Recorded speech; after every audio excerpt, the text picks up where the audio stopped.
I got the goods. I got the goods. I got the goods. I got the goods. Hey girl, I got the goods. This may look like Amsterdam. People smoking cannabis and enjoying themselves. But this isn't the Netherlands. This is Newport. And despite it being a Class B drug, this is totally legal. So how come some people are on the right side of the law when others aren't? And how can this be completely legal too? Is it just a plant or a problem? And with countries around the world changing their stance on it, is it time to free the weed? I got the goods.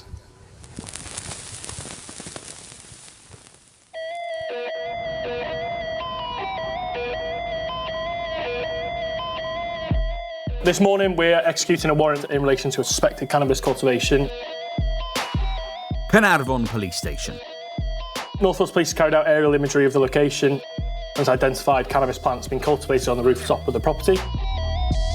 Officers are getting ready to carry out a warrant at a house in Bangor, where they suspect cannabis is being grown. We've been given photos that the plant's possibly outside of the property, so the evidence is quite strong. There's a number of officers now that are heading out there to execute that warrant. It's all part of the force's strategy to tackle the use and supply of drugs.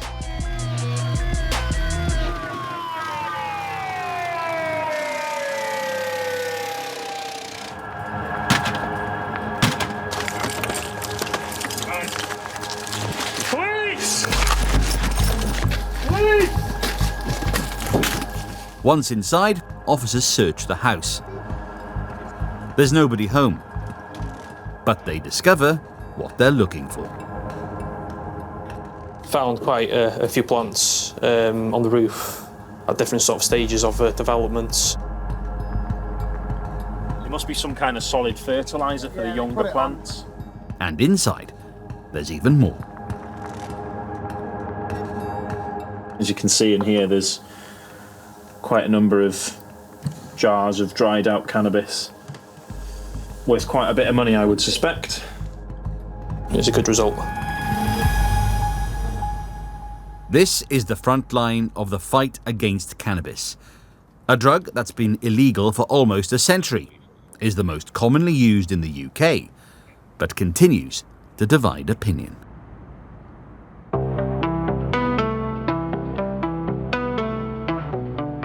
Oh, horrible. Horrible. Horrible. Shouldn't I be. wouldn't take it. I don't like it now, no. Do you smell it around? A lot. I smell it everywhere. Down the street, certain houses you pass. It is quite regular everywhere, you know, but how do they control that? How do the police stop that? That's the question. What do you think of cannabis? What? What do you think of cannabis? Drugs? Yeah. Terrible. Do you think it should be legalised? No. In the last, I don't know, 10 years, you smell it more often than 100%. Because people just don't care anymore. I mean, people are not afraid to walk down the street with a joint in their hand. What's your best-selling ring?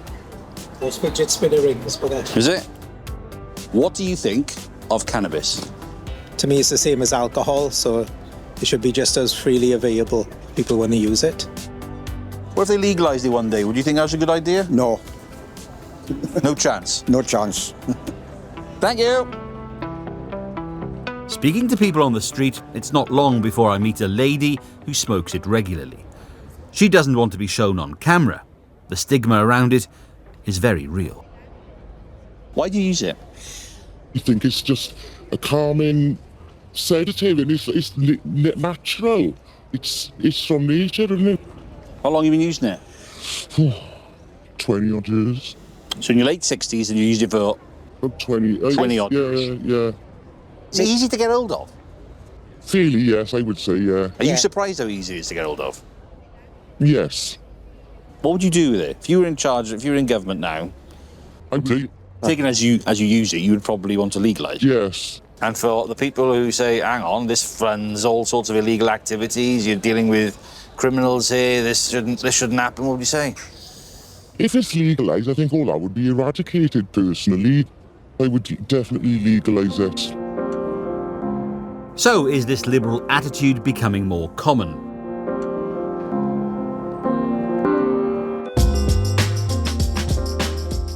Harvey runs a shop in Cardiff specialising in CBD, a chemical found in cannabis. It won't get you high, but it is used for its relaxing properties. He thinks attitudes towards cannabis have relaxed too. So Harvey, you've got a lot of stuff here. Talk me through some of your products. What would you like? We've got gummies, we've got oils, tea bags, cold drinks, bath salts, bath bombs. So anybody coming in here really can pick anything they want, from bubble gum to dog treats? Yes. Is all of this legal? Yes, all of it's legal. It's all CBD. It has a trace amount of THC, and that is legal, not a problem. What's the kind of person who comes in here? Everyone, students to teachers. I have a doctor who comes here. So yeah, basically a lot of people, a lot of retired people as well. Our clients are mostly over 60s, believe it or not. Wait, this is all perfectly legal, yeah. But is it a stigma? To someone who's new, who's taken one of these products home, they might feel they might want to hide it. But like I said, it's definitely dying away. What do you reckon society's attitudes to cannabis is now? I think it is more tolerated. No one really cares anymore. Go to the shop, you smell it, someone's walking in front of you, you walk through town, there's someone using it, you're going to smell it everywhere you go. So, if attitudes are changing, should the law change too? Rondine Molinaro runs a drug and alcohol service. She says it's time for a rethink. Here at Kaleidoscope, you will see clients using all sorts of substances. Does cannabis keep you awake at night? No. No drug is harmless, but in terms, if you compare cannabis to other drugs and alcohol and tobacco, we feel that the harms are lower. We do appreciate that some people that use cannabis, it may exacerbate their mental health. We know that there's links to schizophrenia, but that's in the minority of people that use cannabis. But we hear that cannabis is a gateway drug. It may not harm you to the extent heroin does, but you may be tempted to go down that road if you start on cannabis. I would say alcohol as well could be perceived as a gateway drug. When you drink alcohol, your inhibitions are lowered, the temptation or the chances of you accepting a line of cocaine in a toilet increases the more alcohol you drink. So we should have the same focus if we're going to look at gateways on other substances that are currently legal. Let's say the system's changed. The government decides to decriminalise cannabis. Are there any benefits to that, you reckon? What we're doing now isn't working. The money that goes in to the criminalisation of drugs, so police time, court time, surely investing some of that money into treatment services, education, prevention services is a much better use of that money, because the evidence just doesn't stack up in favour of what we're doing now.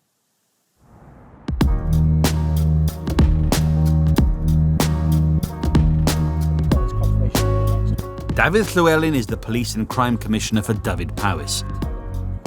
He says the public still see cannabis as a problem, but the way it's policed is evolving. Do you think the public are on cannabis? So we often get calls of concern that come from the community to the police about what are you doing about the local drug dealing, those who are partaking and using cannabis and other substances. So the force needs to be proactive, needs to be seen to be conducting drugs warrants, arresting individuals when that is appropriate. So, for example, in terms of our Opscotney activity, which is the cannabis plantations, we've uncovered approximately 50 cannabis plantations across the force area, arrested about 15 individuals. The reality is that we don't want to be targeting just the users time after time after time. It's not best use of resources, the reality.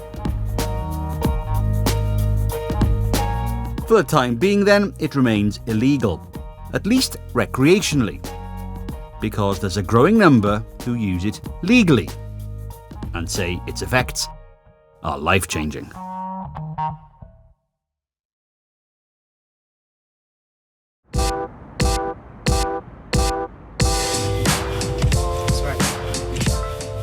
Cannabis, weed, wacky-backy, call it what you want, it all means the same thing.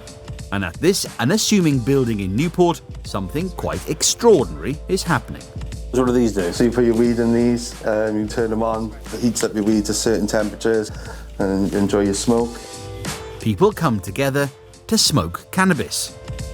We've got the garden, we've done barbecues and stuff like that in the garden. And it's completely legal. How many members you got? Touching 400. 400, and in how long? 18, 19 months. So are you looking to expand? Yeah, and I will, yeah. You want more of these across the country? They should be everywhere. They should be all over the shop. The amount of interest I get off people who are wanting to open these already is enough to be shown that these are needed. To take over pubs and all sorts. Well, these are the new pubs? I really do think these places need to be everywhere, yeah, I do. Coming to a high street near you? Mm-hmm. It does have a whiff in there. Yeah. And what's this? Room full of bongs and equipment for people to use, pick up, all different shapes and sizes. So it will be a common sight to see somebody in here smoking cannabis? Yeah, using a bong, yeah. Wow, okay. This is what you'd expect in Amsterdam, and we're in Newport, and I can't get my head around it. Everyone here has a medical cannabis prescription. These are issued by specialist private doctors and are paid for by the patient. They're issued for more than 50 different conditions, from arthritis to anxiety. And the cannabis can be taken as an oil, in a capsule, or vaporized. What I can't get my head around, right, is if I didn't have a prescription and I was walking on the street with this, I'd get arrested. Yeah. That bit of paper that says you have a prescription makes all the difference. Very daft, yeah. It's crazy. The same substance, yeah, but the difference between legal and illegal is that bit of prescription. Wow. Do you sell the cannabis? No. I just show it off, show what's available, raise awareness. So what we have behind here on the shelves is all cannabis. Yeah, it's just different brands like you would have cigarettes. Mm-hmm. Yeah. So they're all my previous pots off a prescription. Right. So Roberto, what are you smoking? So this is my medical cannabis inside a medical vaporizer as well. And Chantel, what's that? Well, I've got my medical cannabis, but it's inside a different kind of vaporizer attached to a bong. Yeah. I wasn't able to get the correct medication I need for certain conditions I have. So I've tried so many different ones, but whilst I'm waiting for a diagnosis, I had to find something else to use, and I feel like I found something that just helps me massively. Getting my eating patterns consistent, sleeping, the list is endless, really. Do you think most people have absolutely no idea? People come in all the time saying, what on earth is this place?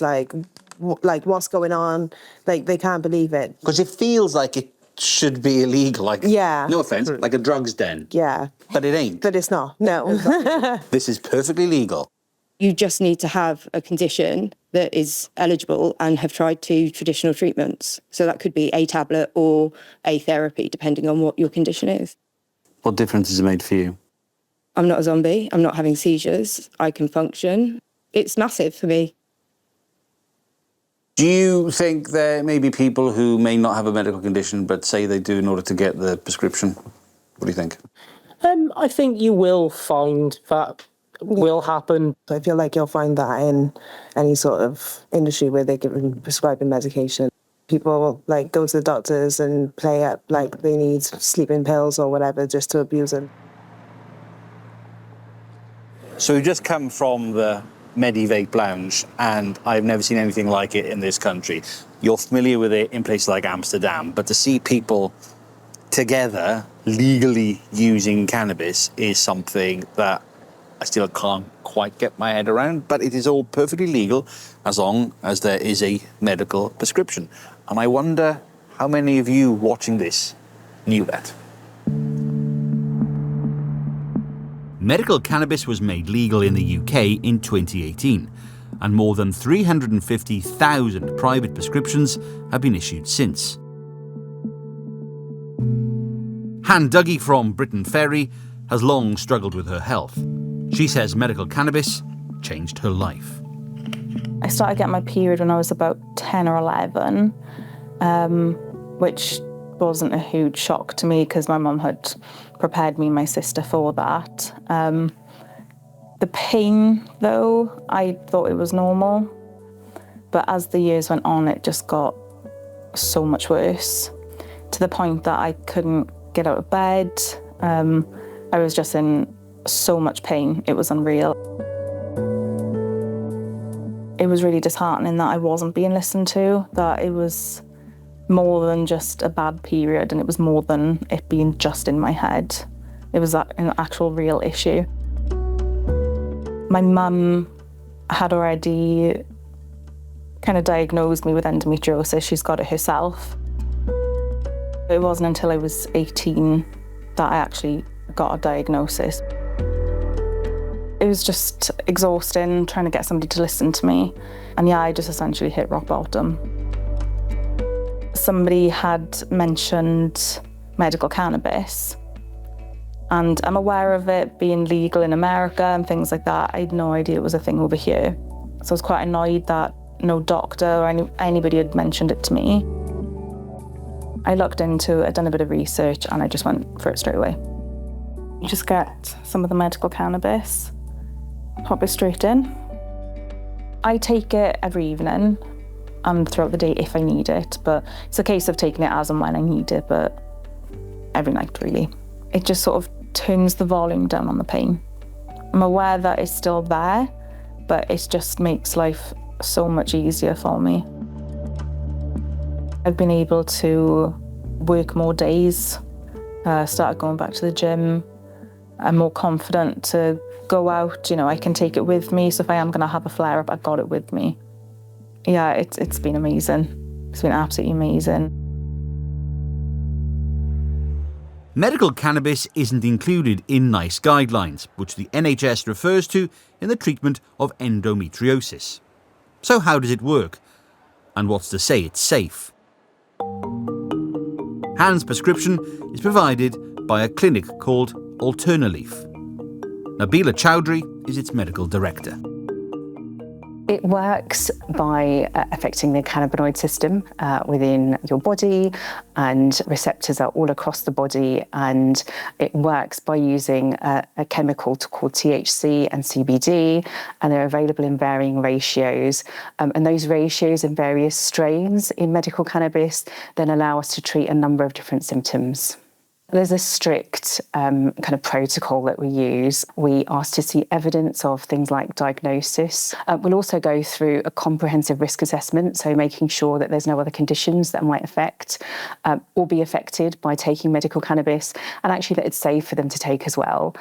Ultimately, in the UK, it's a consultant that makes a decision to initiate, and that's then interrogated by another independent consultant as well. Public attitudes towards medical cannabis is pretty positive. A recent survey found 65% of people say they'd be happy to use it. But at the moment, aside from a very small number of NHS patients, only those who can afford a prescription are able to access it. How do you feel about that? I feel it's a good thing we're using a substance therapeutically. I feel a little bit uneasy that a certain cohort of society who have the financial means to be able to go down that route, that's really good. But what about the people that don't have the means to go and get a private prescription? So they are still going to be criminalised. So in a way, it's a little bit of a war on the poor.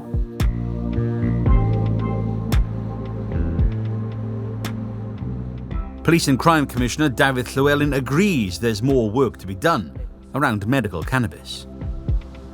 It is true to say that the law is somewhat dated if we go back to the old Drugs Act of the 70s. Confused? Somewhat, because there have been changes and alterations specifically from a point of view of medical use.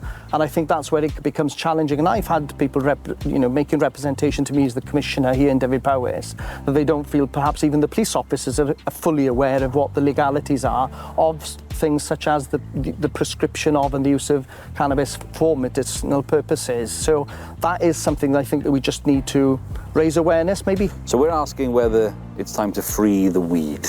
I think it's got more complex than that, because what we have found is in the cultivations that we have in the Dyfed-Powys area that have been identified, the potent level of the cannabis that we have, skunk cannabis being produced and then sold illicitly across the force area, that I would say is a worry. We don't know the impact of that. Decriminalisation has worked in places like Portugal, worked well in Switzerland, but what about the areas where there's been a full legalisation, has that worked? I'm a bit sceptical, if I'm honest.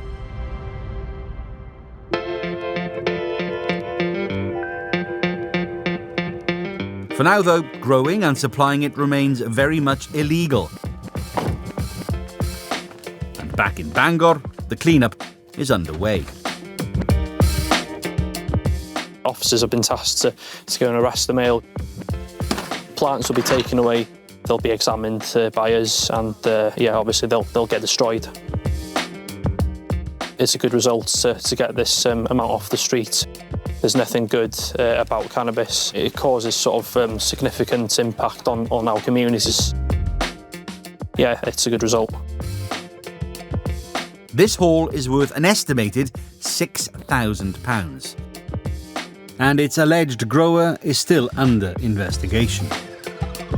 These plants are just a handful of the thousands seized across Wales each year. The power to change the law lies solely in Westminster. And when asked recently if the government would legalise it, the Prime Minister was pretty clear. No, we're not going down that route. But with countries around the world shifting their stance on weed and more being learned about this powerful plant, will the UK ever follow suit? Here in Newport, they know where they stand. Anybody should be allowed to grow it. We should be allowed to share it like any other herb, any other fruit, vegetable. We should be moving forward to legalisation, 100%. They think it's high time to end the war on weed.